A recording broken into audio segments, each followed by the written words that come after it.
కడప జిల్లాలో ఇంటర్మీడియట్ పరీక్షలు మొదటి పరీక్ష ముగిసింది. జిల్లా వ్యాప్తంగా 69 పరీక్షల కేంద్రాలను అధికారులు ఏర్పాటు చేశారు. జిల్లాలో మొత్తం 29,942 మంది విద్యార్థులు పరీక్షలకు హాజరయ్యారు. మొదటి సంవత్సరం విద్యార్థులు 16,177 మంది, సెకండ్ ఇయర్ స్టూడెంట్స్ 13,765 మంది హాజరయ్యారు.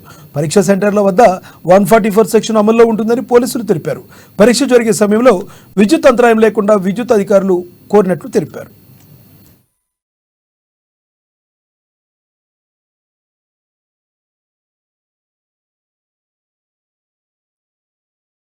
మొత్తం 65 సెంటర్లలో 69 సెంటర్లలో పరీక్ష జరుగుతోంది. ఇందుకు చీఫ్ సూపరింటెండెంట్స్ ను, డిపార్ట్మెంటల్ ఆఫీసర్స్ ను ట్రైన్ అప్ చేసి ఆయా సెంటర్లకు నియమించడం జరిగింది. క్వశ్చన్ పేపర్స్ ను కూడా పద్ధతిగా ఒక సిస్టమాటిక్ ప్రొసీజర్ ప్రకారము ఇంటర్మీడియట్ బోర్డు నిర్దేశిత ప్రకారము అన్నింటికి చేర్చడం జరిగింది. ఈ రోజు second language first paper set 1 open చేయడం జరిగింది.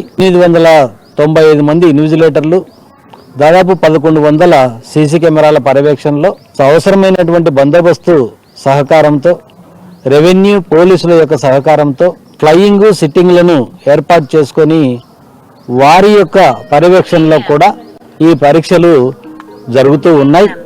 జిల్లాలో విద్యార్థులకు కావలసినటువంటి అన్ని సౌకర్యాలను కల్పించడం జరిగింది.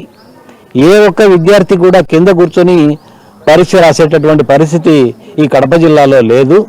ప్రతి ఒక్కటి కాపీయింగ్ను కానీ ఏ రకమైనటువంటి ఇబ్బందులు కానీ ఆ సెంటర్లలో జరగకుండా చూసుకుంటామని చెప్పేసి